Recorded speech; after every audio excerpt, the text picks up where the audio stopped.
Audio Jungle. Audio Jungle. ਕਿਰਤੀ ਲੋਕ TV ਤੇ ਤੁਹਾਡਾ ਬਹੁਤ-ਬਹੁਤ ਸਵਾਗਤ ਹੈ। ਮੈਂ ਤੁਹਾਡੇ ਨਾਲ ਅਰਮਾਨ ਧਾਲੀਵਾਲ। ਅੱਜ ਸਾਡੇ ਨਾਲ ਜੋ ਸ਼ਖਸੀਅਤ ਮੌਜੂਦ ਹੈ ਸਰਦਾਰ ਬਲਵਿੰਦਰ ਸਿੰਘ, ਜੋ ਕਿ ਲੋਕ ਅਧਿਕਾਰ ਲਹਿਰ ਚਲਾਉਂਦੇ ਨੇ, ਉਹਨਾਂ ਦੇ ਇੱਕ ਮੈਂਬਰ ਨੇ। ਇੱਕ ਗੱਲ ਹੋਰ ਤੁਹਾਨੂੰ ਜਾਣੂ ਕਰਵਾ ਦੇਵਾਂ ਕਿ ਉਹ ਸਰਕਾਰੀ ਅਫਸਰ ਵੀ ਨੇ, ਜਿਨ੍ਹਾਂ ਨੂੰ ਆਪਾਂ ਗਜ਼ਟਡ ਅਫਸਰ ਕਹਿ ਦਿੰਦੇ ਹਾਂ। ਲੋਕ ਸੰਪਰਕ ਵਿਭਾਗ ਦੇ ਵਿੱਚ ਜੌਬ ਕਰਦੇ ਨੇ। ਉਹਨਾਂ ਨਾਲ ਗੱਲਬਾਤ ਕਰਾਂਗੇ ਤੇ ਜਾਣਾਂਗੇ ਲੋਕ ਅਧਿਕਾਰ ਲਹਿਰ ਦੇ ਬਾਰੇ। ਸਭ ਤੋਂ ਪਹਿਲਾਂ ਉਹਨਾਂ ਦਾ ਸਵਾਗਤ ਕਰਦੇ ਹਾਂ। ਬਹੁਤ-ਬਹੁਤ ਸਵਾਗਤ ਹੈ ਜੀ ਤੁਹਾਡਾ। ਬਹੁਤ ਬਹੁਤ ਧੰਨਵਾਦ ਜੀ। ਮੈਂ ਅਸਲ ਦੇ ਵਿੱਚ ਸੋਸ਼ਲ ਸਿਕਿਉਰਿਟੀ ਡਿਪਾਰਟਮੈਂਟ ਦੇ ਵਿੱਚ ਨੌਕਰੀ ਕਰਦਾ ਹਾਂ। ਅਤੇ ਬਾਕੀ ਤੁਹਾਡਾ ਸਵਾਲ ਲੋਕ ਅਧਿਕਾਰ ਲਹਿਰ ਦੇ ਬਾਰੇ ਹੈ, ਔਰ ਇਹ ਜਿਹੜੀ ਲਹਿਰ ਹੈਗੀ ਹੈ ਇਹ ਲੋਕਾਂ ਦੀ ਲਹਿਰ ਹੈ, ਔਰ ਇਸ ਲਹਿਰ ਦੇ ਵਿੱਚ ਅਸੀਂ ਲੋਕਾਂ ਨੂੰ ਸਿਆਸੀ ਤੌਰ 'ਤੇ ਚੇਤਨ ਕਰਨ ਦਾ ਜਿਹੜਾ ਕੰਮ ਹੈਗਾ ਉਹ ਕਰ ਰਹੇ ਹਾਂ। ਇਸ ਤੋਂ ਪਹਿਲਾਂ ਪੰਗ ਸਵੰਗ ਲੋਕ ਮੰਚ ਜਿਹੜਾ ਕਿ ਦਿਵਿਆਂਗ ਸਾਥੀਆਂ ਨੂੰ ਨਾਲ ਲੈ ਕੇ ਬਣਾਇਆ ਸੀਗਾ, ਉਹ ਵੀ ਅੱਜ ਨਾਲ ਕੰਮ ਕਰ ਰਿਹਾ ਹੈ। ਪਰ ਸਰਕਾਰ ਜਿਹੜੀ ਹੈਗੀ ਹੈ ਉਹ ਪਿਛਲੇ ਲੰਬੇ ਸਮੇਂ ਤੋਂ 35-40 ਸਾਲਾਂ ਤੋਂ ਸਰਕਾਰਾਂ ਲੋਕਾਂ ਦੇ ਨਾਲ ਵਾਅਦੇ ਕਰਦੀਆਂ ਪਰ ਉਹ ਪੁਗਾਉਂਦੀਆਂ ਨਹੀਂ। ਹਰ ਵਾਰ ਇੱਕ ਨਵਾਂ ਨਾਅਰਾ ਦੇ ਕੇ, ਕਦੇ ਅੱਛੇ ਦਿਨ ਆਏਂਗੇ, ਕਦੇ ਰਾਜ ਨਹੀਂ ਸੇਵਾ, ਕਦੇ ਚਾਹੁੰਦਾ ਹੈ ਪੰਜਾਬ ਕੈਪਟਨ ਦੀ ਸਰਕਾਰ, ਹਰ ਘਰ ਨੌਕਰੀ, ਪਤਾ ਨਹੀਂ ਕੀ ਜਿਹੜਾ ਹੈਗਾ ਉਹ ਵਾਅਦੇ ਕਰਕੇ ਸਰਕਾਰਾਂ ਲੋਕਾਂ ਤੋਂ ਵੋਟਾਂ ਲੈ ਜਾਂਦੀਆਂ। ਸੋ ਇੱਕ ਜਾਗਰੂਕਤਾ ਮੁਹਿੰਮ ਦੇ ਤਹਿਤ ਅੱਜ ਤੁੰਗਵਾਲੀ ਪਿੰਡ ਦੇ ਵਿੱਚ ਇਹ ਪ੍ਰੋਗਰਾਮ ਸੀ, ਜਿਹਦੇ ਵਿੱਚ ਸੈਂਕੜੇ ਲੋਕ ਪਿੰਡ ਦੇ ਵਿੱਚੋਂ ਇਕੱਠੇ ਹੋਏ ਹੈ, ਔਰ ਉਹਨਾਂ ਦੇ ਨਾਲ ਲੋਕ ਅਧਿਕਾਰ ਲਹਿਰ ਵੱਲੋਂ ਜਿਹੜਾ ਹੈਗਾ ਇੱਕ ਤਰੀਕਾਕਾਰ ਸਾਂਝਾ ਕੀਤਾ ਗਿਆ ਕਿ ਅਸੀਂ ਇਹਨਾਂ ਵੱਖ-ਵੱਖ ਪਾਰਟੀਆਂ ਦੀਆਂ ਸਰਕਾਰਾਂ ਦੇ ਨਾਲ ਜੇ ਮਿੱਤਣਾ ਹੈਗਾ ਅਤੇ ਆਪਾਂ ਕਿਸ ਤਰ੍ਹਾਂ ਜਾਣੀ ਆਪਦੇ ਹੱਕ ਜਿਹੜੇ ਆ ਉਹ ਪ੍ਰਾਪਤ ਕਰ ਸਕਦੇ ਹਾਂ। ਸੋ ਅੱਜ ਸਮੱਸਿਆ ਇਹ ਹੈ ਕਿ ਸਾਰੀਆਂ ਪੋਲੀਟੀਕਲ ਪਾਰਟੀਆਂ ਵੱਖਰੇ ਨਾ ਹੋਣ ਦੇ ਬਾਵਜੂਦ ਲੋਕਾਂ ਨੂੰ ਲੁੱਟਣ ਵਾਸਤੇ ਇਕੱਠੀਆਂ ਨੇ, ਲੋਕਾਂ ਦੁਆਰਾ ਦਿੱਤੇ ਗਏ ਟੈਕਸਾਂ ਦੀਆਂ ਸਹੂਲਤਾਂ ਲੈਣ ਵਾਸਤੇ ਇਕੱਠੀਆਂ ਨੇ, ਆਪਦੀਆਂ ਤਨਖਾਹਾਂ ਵਧਾਉਣ ਵਾਸਤੇ ਇਕੱਠੀਆਂ ਨੇ। ਸਾਡੇ ਪੰਜਾਬ ਦੇ ਮਾਨਯੋਗ ਮੁੱਖ ਮੰਤਰੀ, ਜਿਨ੍ਹਾਂ ਨੂੰ ਪੁੱਛਿਆ ਗਿਆ ਕਿ ਵਿਧਾਇਕਾਂ ਦੀਆਂ ਪੈਨਸ਼ਨਾਂ ਜਿਹੜੀਆਂ ਉਹ ਕਿਉਂ ਬੰਦ ਨਹੀਂ ਹੋਣੀਆਂ ਚਾਹੀਦੀਆਂ, ਤਾਂ ਉਹ ਬੜਾ ਖੂਬਸੂਰਤ ਜਵਾਬ ਦਿੰਦੇ ਆ ਕਿ ਇਹ ਜਮਹੂਰੀਅਤ ਦਾ ਹੁਸਨ ਹੈ। ਸੋ ਜਮਹੂਰੀਅਤ ਨੂੰ ਜਿਹੜਾ ਹੁਸਨ ਹੈ ਉਹ ਸਿਰਫ ਵਿਧਾਇਕਾਂ ਨੂੰ ਤਨਖਾਹਾਂ ਅਤੇ ਪੈਨਸ਼ਨਾਂ ਦੇਣ ਵਾਸਤੇ ਹੀ ਚੜ੍ਹਦਾ ਹੈ।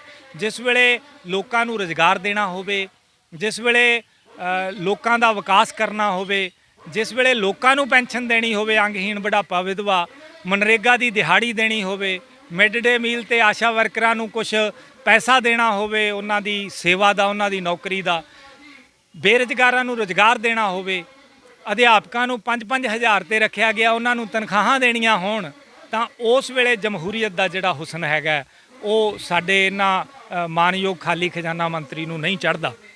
ਤਾਂ ਸੋ ਇਹਦੇ ਵਾਸਤੇ ਅੱਜ ਜਿਹੜਾ ਹੈਗਾ ਅਸੀਂ ਇਸ ਤੁੰਗਵਾਲੀ ਪਿੰਡ ਦੇ ਵਿੱਚ ਲੋਕਾਂ ਨੂੰ ਇੱਕ ਸੰਦੇਸ਼ ਦਿੱਤਾ ਹੈ ਕਿ ਅਮਨ ਜੰਗ ਦੀ ਕੁੱਖ 'ਚੋਂ ਉਪਜਦਾ ਹੈ, ਜਿਹਦਾ ਜ਼ੋਰ ਹੈ ਉਹਦਾ ਸਤਿਕਾਰ ਵੀ ਹੈ, ਸ਼ਰਤ ਸੁਲ੍ਹਾ ਦੀ ਉਦੋਂ ਕੋਈ ਮੰਨਦਾ, ਪਿੱਛੇ ਦੇਖਦਾ ਜਦੋਂ ਤਲਵਾਰ ਵੀ ਹੈ। ਤਾਂ ਲੋਕਤੰਤਰ ਦੇ ਵਿੱਚ ਤਲਵਾਰ ਜਿਹੜੀ ਹੈਗੀ ਹੈ ਉਹ ਪਬਲਿਕ ਓਪੀਨੀਅਨ ਦੀ ਤਲਵਾਰ ਹੁੰਦੀ ਹੈ, ਲੋਕ ਰਾਏ ਦੀ ਤਲਵਾਰ ਹੁੰਦੀ ਹੈ। ਜਦੋਂ ਲੋਕ ਇਕੱਠੇ ਹੋ ਕੇ ਇੱਕ ਮੁੱਠ ਤੇ ਇੱਕ ਮੱਤ ਹੁੰਦੇ ਆ ਤਾਂ ਸਰਕਾਰਾਂ ਨੂੰ ਝੁਕਣਾ ਪੈਂਦਾ। ਹੁਣ ਇੱਕ ਵੱਡਾ ਸਵਾਲ ਇਹ ਵੀ ਹੈ ਕਿ ਸਾਰੀਆਂ ਸਰਕਾਰਾਂ ਜਦੋਂ ਲੁੱਟਣ ਵਾਸਤੇ ਇੱਕ ਨੇ ਤਾਂ ਸਰਕਾਰਾਂ ਨੂੰ ਕਦੇ ਇਸ ਗੱਲ ਦਾ ਡਰ ਨਹੀਂ ਰਹਿੰਦਾ ਕਿ ਸਾਡੀਆਂ ਸਹੂਲਤਾਂ ਜਾਂ ਸਾਡੀ ਲੁੱਟ 'ਚ ਕੋਈ ਕਮੀ ਹੋਏਗੀ। ਕੇਵਲ ਹਿੱਸਿਆਂ ਦਾ ਫਰਕ ਪੈਂਦਾ ਹੈ। ਜਿਸ ਵੇਲੇ ਅਕਾਲੀ ਹੁੰਦੇ ਆ ਉਸ ਵੇਲੇ ਉਹ 60% ਲੁੱਟਦੇ ਆ, ਤਾਂ ਜਿਸ ਵੇਲੇ ਦੂਜੀ ਸਰਕਾਰ ਆ ਜਾਂਦੀ ਹੈ ਤਾਂ ਉਹ 60% ਲੁੱਟਦੀ ਹੈ ਅਤੇ ਦੂਜੇ ਦਾ ਹਿੱਸਾ 40 ਜਾਂ 30 'ਤੇ ਚਲਾ ਜਾਂਦਾ। ਸੋ ਪੰਜਾਬੀਆਂ ਨੂੰ ਇੱਥੇ ਸੁਨੇਹਾ ਦਿੱਤਾ ਹੈ ਕਿ ਆਓ ਆਉਣ ਵਾਲੀ 2022 ਦੀ ਇਲੈਕਸ਼ਨ ਹੈ ਜਿਹੜੀ, ਉਸ ਇਲੈਕਸ਼ਨ ਦੇ ਵਿੱਚ ਹਰ ਪੋਲੀਟੀਕਲ ਪਾਰਟੀ ਆਪਦੀ ਛਤਰੀ ਤੋਂ ਇੱਕ ਕਬੂਤਰ ਉਡਾਊਗੀ, ਔਰ ਇਸੇ ਤਰ੍ਹਾਂ ਇੱਕ ਜਿਹੜਾ ਨੁਮਾਇੰਦਾ ਹੈਗਾ ਉਹ ਲੋਕਾਂ ਦੀ ਛਤਰੀ ਤੋਂ ਵੀ ਉੱਡਣਾ ਚਾਹੀਦਾ। ਸੋ ਅਸੀਂ ਇੱਕ ਕਨਸੈਪਟ ਜਿਹੜਾ ਹੈਗਾ ਉਹ ਪੰਜਾਬੀਆਂ ਨਾਲ ਸਾਂਝਾ ਕੀਤਾ ਹੈ ਕਿ ਹਰ ਹਲਕੇ ਦੇ ਵਿੱਚ ਜਿਉਂਦੀ ਤੇ ਜਾਗਦੀ ਜ਼ਮੀਰ ਵਾਲੇ ਜਿਹੜੇ ਲੋਕ ਹੈ ਉਹ ਇਕੱਠੇ ਹੋਣ। ਸਵਾ ਸੌ ਬੰਦੇ ਦੀ ਇੱਕ ਬੰਦਿਆਂ ਦੀ ਹਰ ਹਲਕੇ ਦੇ ਵਿੱਚ ਇੱਕ ਕਮੇਟੀ ਬਣੇ, ਔਰ ਉਹ ਕਮੇਟੀ ਜਿਹੜੀ ਹੈਗੀ ਹੈ ਹਲਕੇ ਦੇ ਲੋਕਾਂ ਨਾਲ ਰਹਿ ਕਰਕੇ ਆਪਣਾ ਨੁਮਾਇੰਦਾ ਚੁਣੇ। ਸਾਡੀ ਸਮੱਸਿਆ ਇਹ ਹੈ ਕਿ ਅਸੀਂ ਹੁਣ ਤੱਕ ਲੀਡਰ ਚੁਣਦੇ ਰਹੇ ਹਾਂ, ਤਾਂ ਲੀਡਰ ਜਿਹੜੇ ਹੈਗੇ ਆ ਉਹ ਬਹੁਤ ਵੱਡੇ ਜਿਹੜੇ ਘਰਾਣੇ ਆ ਰਾਜਨੀਤਿਕ, ਉਹਨਾਂ ਦੀਆਂ ਜੇਬਾਂ 'ਚੋਂ ਨਿਕਲਦੇ ਆ। ਉਹਨਾਂ ਦੀਆਂ ਛਤਰੀਆਂ ਤੋੜਦੇ ਆ। ਸੋ ਜਿਹੜੀ ਛਤਰੀ ਤੋਂ ਕਬੂਤਰ ਉੱਡਦਾ ਹੈ, ਪੰਜਾਬੀਓ ਜਿੰਨੀਆਂ ਮਰਜ਼ੀ ਕਲਾਬਾਜ਼ੀਆਂ ਮਾਰੇ, ਉਹ ਮੁੜ ਕੇ ਫਿਰ ਉਸੇ ਛਤਰੀ ਤੇ ਜਾ ਕੇ ਬਹਿ ਜਾਂਦਾ ਹੈ ਤੇ ਉਸੇ ਲੁੱਟ ਦਾ ਹਿੱਸਾ ਬਣ ਜਾਂਦਾ ਹੈ।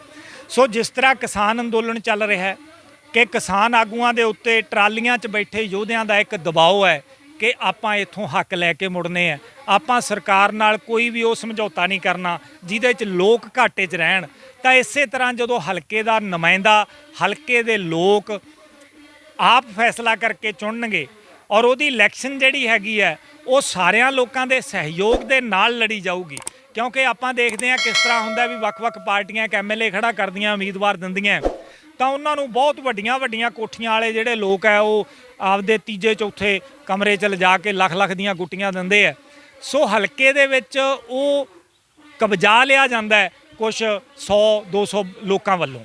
ਸੋ ਇਹ ਜਿਹੜੀ ਆਉਣ ਵਾਲੀ ਇਲੈਕਸ਼ਨ ਹੈ ਇਹ ਅਹਿਸਾਸ ਨਾਲ ਲੜੀਏ, ਸਾਨੂੰ ਅਹਿਸਾਸ ਹੋਵੇ ਕਿ ਅਸੀਂ ਆਪਦੇ ਬੱਚਿਆਂ ਦੀਆਂ ਜ਼ਿੰਦਗੀਆਂ ਬਚਾਉਣੀਆਂ ਨੇ, ਉਹਨਾਂ ਦਾ ਭਵਿੱਖ ਬਚਾਉਣਾ ਹੈ। ਅਸੀਂ ਜਜ਼ਬਾਤਾਂ ਨਾਲ ਲੜੀਏ ਕਿ ਇਹ ਗੁਰੂਆਂ ਦੀ ਧਰਤੀ ਹੈ ਜਿਹੜੀ, ਅਸੀਂ ਇਹਨਾਂ ਨੂੰ, ਇਸ ਧਰਤੀ ਨੂੰ ਇਹਨਾਂ ਲਟੇਰਿਆਂ ਤੋਂ ਆਜ਼ਾਦ ਕਰਾਉਣਾ ਹੈ। ਅਸੀਂ ਪੰਜਾਬ 'ਚੋਂ ਨਸ਼ਾ, ਪੰਜਾਬ 'ਚੋਂ ਅਨਪੜ੍ਹਤਾ, ਪੰਜਾਬ 'ਚੋਂ ਬੇਰੁਜ਼ਗਾਰੀ ਖਤਮ ਕਰਨੀ ਹੈ। ਸੋ ਬਿਮਾਰੀ ਖਤਮ ਕਰਨੀ ਹੈ। ਇਸ ਜਜ਼ਬਾਤ ਦੇ ਨਾਲ ਲੜੀਏ ਔਰ ਸਭ ਤੋਂ ਵੱਡੀ ਗੱਲ ਹੈ ਕਿ ਅਸੀਂ ਇਲੈਕਸ਼ਨ ਸਮਝ ਦੇ ਨਾਲ ਲੜੀਏ ਔਰ ਲੋਕਾਂ ਦੇ ਹੱਥਾਂ ਦੇ ਵਿੱਚ ਸੰਵਿਧਾਨਕ ਹੱਕ ਕਿਹੜੇ ਨੇ ਉਹਦਾ ਇੱਕ ਡੰਡਾ ਫੜਾਈਏ। ਔਰ ਇਹਨਾਂ ਇਲੈਕਸ਼ਨਾਂ ਦੇ ਵਿੱਚ ਜਦੋਂ ਵੀ ਐਮਐਲਏ ਕਿਸੇ ਵੀ ਪੋਲੀਟੀਕਲ ਪਾਰਟੀ ਦਾ ਉਮੀਦਵਾਰ ਆਉਂਦਾ ਹੈ ਤਾਂ ਉਹਨੂੰ ਲੋਕ ਸਵਾਲ ਕਰਨ ਕਿ ਤੁਹਾਡੀ ਪੈਨਸ਼ਨ ਕਿੰਨੀ ਹੈ ਤੇ ਸਾਡੀ ਕਿੱਥੇ ਹੈ, ਰੁਜ਼ਗਾਰ ਦੇ ਵਾਅਦੇ ਕਿੱਥੇ ਹੈ, ਸੂਬੇ ਦੇ ਸਰੋਤਾਂ ਰੇਤਾ, ਬਜਰੀ, ਸ਼ਰਾਬ, ਟਰਾਂਸਪੋਰਟ, ਬਿਜਲੀ ਦਾ ਉਤਪਾਦਨ ਦੀ ਹੋਈ ਲੁੱਟ ਜਦੋਂ ਹੋ ਰਹੀ ਸੀ ਉਦੋਂ ਤੁਸੀਂ ਕਿੱਥੇ ਸੀ। ਸੋ ਇਸ ਸੰਬੰਧ ਦੇ ਵਿੱਚ ਅੱਜ ਦਾ ਪ੍ਰੋਗਰਾਮ ਜਿਹੜਾ ਸੀਗਾ ਉਹ ਰੱਖਿਆ ਗਿਆ ਸੀ। ਤੁਸੀਂ ਸਰਕਾਰੀ ਜੌਬ ਕਰਦੇ ਹੋ, ਸਰਕਾਰੀ ਅਫਸਰ ਹੋ, ਕੀ ਤੁਸੀਂ ਇੰਨਾ ਬੇਬਾਕ ਬੋਲਦੇ ਹੋ ਸਰਕਾਰਾਂ ਬਾਰੇ ਜਾਂ ਹੋਰ ਵੀ ਜਿੰਨੇ ਮੁੱਦੇ ਉੱਠਦੇ ਨੇ, ਕਿ ਤੁਹਾਡੇ ਤੇ ਕੋਈ, ਤੁਹਾਨੂੰ ਡਰ ਨਹੀਂ ਲੱਗਦਾ ਜਾਂ ਕੋਈ ਸਰਕਾਰ ਵੱਲੋਂ ਕੋਈ ਤੁਹਾਡੇ ਤੇ ਕਾਰਵਾਈ ਕੀਤੀ ਜਾਂਦੀ ਹੋਵੇ? ਦੇਖੋ, ਸਵਾਲ ਇਹ ਹੈ ਕਿ ਮੈਂ ਸਰਕਾਰੀ ਨੌਕਰ ਹਾਂ ਔਰ ਸਰਕਾਰੀ ਨੌਕਰ ਨੂੰ ਸਰਕਾਰ ਦੇ ਜਿਹੜਾ ਹੈਗਾ ਖਿਲਾਫ ਨਹੀਂ ਬੋਲਣਾ ਚਾਹੀਦਾ। ਇਹ ਜਿਹੜਾ ਹੈ ਸਿਵਲ ਸਰਵਿਸ ਨਿਯਮਾਂ ਦੇ ਵਿੱਚ ਆਉਂਦਾ ਹੈ। ਪਰ ਗੱਲ ਇਹ ਹੈ ਕਿ ਸਰਕਾਰੀ ਨੌਕਰ ਹੋਣ ਤੋਂ ਪਹਿਲਾਂ ਮੈਂ ਪੰਜਾਬ ਤੇ ਭਾਰਤ ਦਾ ਇੱਕ ਨਾਗਰਿਕ ਹਾਂ।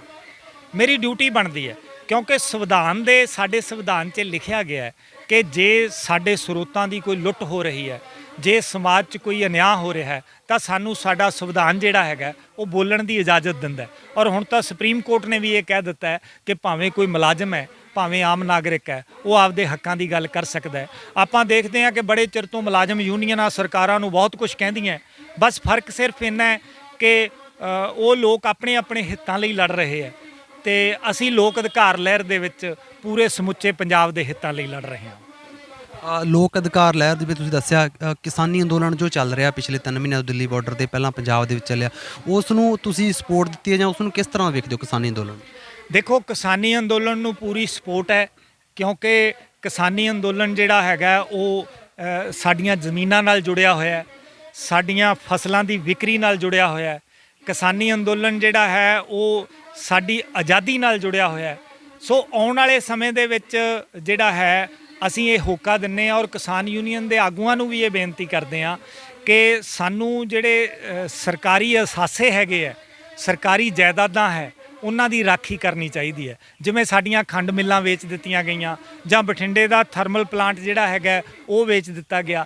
ਇੱਕ ਪਾਸੇ ਜਿਹੜੀਆਂ ਇਹਨਾਂ ਦੀਆਂ ਆਪਣੀਆਂ ਜਾਇਦਾਦਾਂ ਹੈਗੀਆਂ, ਤੁਸੀਂ ਅਖਬਾਰ 'ਚ ਪੜ੍ਹਿਆ ਹੋਣਾ, ਚਰਨਜੀਤ ਸਿੰਘ ਭੁੱਲਰ ਹੋਰਾਂ ਨੇ ਦੱਸਿਆ ਸੀ ਕਿ 7.25 ਕਨਾਲ ਜਿਹੜੀ ਜਗ੍ਹਾ ਉਹਦਾ ਮਹੀਨੇ ਦਾ ਜਿਹੜਾ ਕਿਰਾਇਆ ਹੈਗਾ ਉਹ ਇੱਕ ਪਰਿਵਾਰ, ਸਾਡਾ ਜਿਹੜਾ ਪੋਲੀਟੀਕਲ ਪਰਿਵਾਰ ਹੈ ਪੰਜਾਬ ਦਾ, ਉਹ 16 ਲੱਖ ਰੁਪਈਆ ਮਹੀਨਾ ਲੈ ਰਿਹਾ। ਅਤੇ ਦੂਜੇ ਬੰਨੇ ਜਿਹੜੀ ਬਠਿੰਡਾ ਥਰਮਲ ਦੀ ਜ਼ਮੀਨ ਹੈ ਉਹ ਸਾਡੇ ਮੰਤਰੀ ਸਾਹਿਬ ਕਹਿੰਦੇ ਆ ਮਨਪ੍ਰੀਤ ਸਿੰਘ ਬਾਦਲ ਕਿ ਉਹ 1 ਰੁਪਈਆ ਗਜ ਦੇ ਹਿਸਾਬ ਨਾਲ ਅਸੀਂ ਫਾਰਮਾਸੂਟੀਕਲ ਕੰਪਨੀਆਂ, ਦਵਾਈਆਂ ਦੀਆਂ ਕੰਪਨੀਆਂ ਨੂੰ ਉਹ ਦੇਣ ਵਾਸਤੇ ਤਿਆਰ ਹਾਂ ਔਰ ਅਸੀਂ ਉਹਨਾਂ ਨੂੰ ਦੇਵਾਂਗੇ।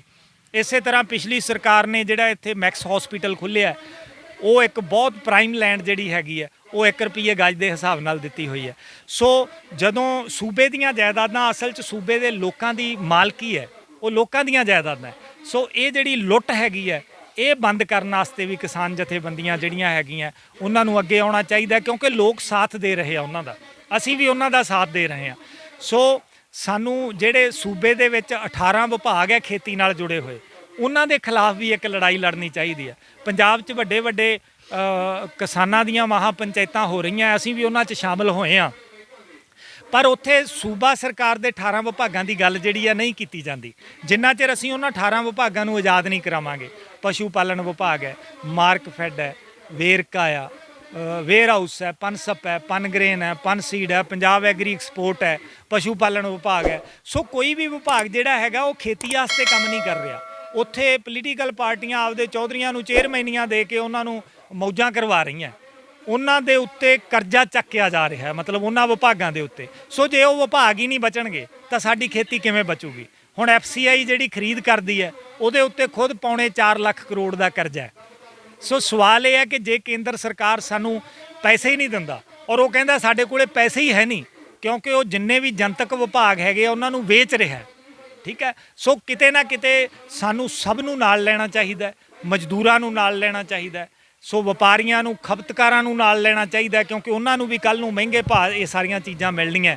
ਸੋ ਸਰਕਾਰਾਂ, ਔਰ ਸਭ ਤੋਂ ਵੱਡੀ ਗੱਲ ਹੈ ਕਿ ਕਿਸਾਨ ਜਥੇਬੰਦੀਆਂ ਨੂੰ ਇੱਕ ਆਪਣਾ ਸਿਆਸੀ ਵਿੰਗ ਜਿਹੜਾ ਹੈਗਾ ਬਣਾਉਣਾ ਚਾਹੀਦਾ, ਔਰ ਲੋਕਾਂ ਨੂੰ ਜਾਗਰੂਕ ਕਰਕੇ ਹਰ ਹਲਕੇ ਦੇ ਵਿੱਚ ਲੋਕਾਂ ਨੂੰ ਖੁਦ ਦਾ ਨੁਮਾਇੰਦਾ ਚੁਣਨ ਦੇ ਵਿੱਚ ਸਹਿਯੋਗ ਕਰਨਾ ਚਾਹੀਦਾ। ਸੋ ਜਦੋਂ ਇੱਕ ਨੁਮਾਇੰਦਾ ਲੋਕਾਂ ਦੁਆਰਾ ਚੁਣਿਆ ਗਿਆ ਹੋਊਗਾ ਤਾਂ ਉਹ ਲੋਕਾਂ ਨੂੰ ਸਮਰਪਿਤ ਹੋਏਗਾ। ਜਿਹੜਾ ਕਿਸੇ ਪਾਰਟੀ ਤੋਂ ਟਿਕਟ ਲੈ ਕੇ ਆਉਂਦਾ ਹੈ, ਕਰੋੜ ਦੇ ਕੇ ਉਹ ਟਿਕਟ ਲੈਂਦਾ ਹੈ, ਕਰੋੜ ਲਾ ਕੇ ਜਿੱਤਦਾ, ਕੁਦਰਤੀ ਗੱਲ ਹੈ ਉਹ ਲੋਕਾਂ ਦੇ ਹੱਕ ਦੀ ਗੱਲ ਨਹੀਂ ਕਰੂਗਾ। ਜਿਹੜਾ ਨੁਮਾਇੰਦਾ ਹੋਏਗਾ ਉਹਦੀ ਇਲੈਕਸ਼ਨ ਵੀ ਲੋਕਾਂ ਨੂੰ ਲੜਨੀ ਚਾਹੀਦੀ ਹੈ। ਲੋਕ 100-100 200-200 ਰੁਪਈਆ ਇਕੱਠਾ ਕਰਕੇ, ਜਿਹਦੇ ਕੋਲੇ ਵੱਧ ਆ ਉਹ 2000 ਦੇਵੇ। ਸੋ ਉਹ ਜਿਹੜਾ ਪੈਸਾ ਉਹਦੀ ਵੀ ਰਸੀਦ ਕੱਟੀ ਜਾਣੀ ਚਾਹੀਦੀ ਹੈ। ਉਹ 125 ਮੈਂਬਰ ਜਿਹੜਾ ਉਹ ਇਹ ਕੰਮ ਕਰੇਗਾ, ਔਰ ਲੋਕ ਅਧਿਕਾਰ ਲਹਿਰ ਜਿਹੜੀ ਹੈਗੀ ਆ ਉਹਦੇ ਲਈ ਪੂਰਾ ਯਤਨ ਕਰੇਗੀ। ਵੈਸੇ ਤੁਸੀਂ ਸਾਰਾ ਕੁਝ ਕਲੀਅਰ ਕਰ ਦਿੱਤਾ, ਪਰ ਇੱਕ ਲਾਸਟ ਸਵਾਲ ਹੈ। ਕਿਸਾਨ ਜਥੇਬੰਦੀਆਂ 3 ਕਾਨੂੰਨਾਂ ਤੇ 2 ਆਰਡੀਨੈਂਸ ਨੂੰ ਲੈ ਕੇ ਦਿੱਲੀ ਦੇ ਵਿੱਚ ਸੰਘਰਸ਼ ਕਰ ਰਹੀਆਂ ਨੇ। ਕੀ ਤੁਹਾਡੀ ਸੋਚ ਮੁਤਾਬਕ ਜਾਂ ਜੋ ਤੁਹਾਡੀ ਜੋ ਲੋਕ ਅਧਿਕਾਰ ਲਹਿਰ ਉਹਦੇ ਮੁਤਾਬਕ ਉਹ ਬਿੱਲ ਵਾਪਸ ਕਰਾ ਕੇ ਆਪਣਾ ਪੰਜਾਬੀਆਂ ਦਾ ਕੋਈ ਹੱਲ ਹੈਗਾ? ਦੇਖੋ, ਪੰਜਾਬੀਆਂ ਦੀ ਸਮੱਸਿਆ ਇਹ ਹੈਗੀ ਹੈ ਕਿ ਸਾਨੂੰ ਕੇਂਦਰ ਪੈਸੇ ਦਿੰਦਾ ਕਣਕ ਤੇ ਝੋਨੇ ਵਾਸਤੇ, ਠੀਕ ਹੈ। ਸਾਡੀ ਸਰਕਾਰ ਨਹੀਂ ਸਾਡੀ ਫਸਲ ਖਰੀਦਦੀ। ਕਿਸਾਨ ਜਥੇਬੰਦੀਆਂ ਜਿਹੜੀ ਲੜਾਈ ਲੜ ਰਹੀਆਂ ਉਹਦੇ 'ਚ ਸਭ ਤੋਂ ਵੱਡਾ ਪੈਂਤੜਾ ਇਹ ਹੈ ਕਿ ਖੇਤੀ ਜਿਹੜੀ ਆ ਉਹ ਸਟੇਟ ਲਿਸਟ ਹੈ ਤੇ ਖੇਤੀ ਦੀ ਮਾਰਕੀਟਿੰਗ ਸਟੇਟ ਲਿਸਟ ਹੈ। ਸੋ ਕੱਲ੍ਹ ਨੂੰ ਜੇ ਕੇਂਦਰ ਇਹ ਗੱਲ ਕਹਿੰਦਾ ਹੈ ਕਿ ਮੈਂ ਤੁਹਾਨੂੰ ਪੈਸੇ ਨਹੀਂ ਦੇਣੇ, ਖੇਤੀ ਦੀ ਮਾਰਕੀਟਿੰਗ ਸਟੇਟ ਲਿਸਟ ਹੈ, ਤਾਂ ਤੁਹਾਡੀ ਸਮੱਸਿਆ ਤਾਂ ਫਿਰ ਉੱਥੇ ਦੀ ਉੱਥੇ ਖੜੀ ਹੈ। ਕਾਨੂੰਨ ਉਹ ਵਾਪਸ ਲੈ ਲੈਣਗੇ, ਪਰ ਉਹ ਸਾਨੂੰ ਕਣਕ ਤੇ ਝੋਨਾ ਖਰੀਦਣ ਵਾਸਤੇ ਪੈਸੇ ਨਹੀਂ ਦੇਣਗੇ, ਤਾਂ ਫਿਰ ਆਪਾਂ ਕਿੱਧਰ ਜਾਵਾਂਗੇ? ਕਿਉਂਕਿ 25 ਰਾਜਾਂ ਦੇ ਵਿੱਚ ਝੋਨਾ ਹੁੰਦਾ ਹੈ ਔਰ 2.5 ਰਾਜਾਂ 'ਚ ਖਰੀਦਿਆ ਜਾਂਦਾ ਹੈ। 22.5 ਰਾਜਾਂ ਦੇ ਵਿੱਚ ਤਾਂ ਲੋਕਾਂ ਨੂੰ, ਹਾਲਾਂਕਿ ਬਹੁਤ ਸਾਰੇ ਰਾਜ ਇਹੋ ਜਿਹੇ ਆ, 10 ਰਾਜ ਇਹੋ ਜਿਹੇ ਆ ਜਿੱਥੇ ਝੋਨਾ ਸਾਡੇ ਨਾਲੋਂ ਕਿਤੇ ਵੱਧ ਹੁੰਦਾ ਹੈ।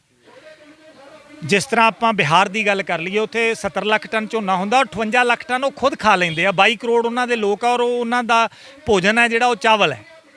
ਹੁਣ ਮੈਂ ਵੀ ਕਿਸਾਨ ਦਾ ਪੁੱਤ ਹਾਂ, 10 ਕਿੱਲੇ ਝੋਨਾ ਬੀਜਦਾ ਔਰ ਮੈਂ 10 ਕਿੱਲੋ ਝੋਨਾ ਵੀ ਘਰੇ ਨਹੀਂ ਰੱਖਦਾ, ਸਾਲ 'ਚ 2 ਕਿੱਲੋ ਚੌਲ ਖਾਂਦੇ ਆ।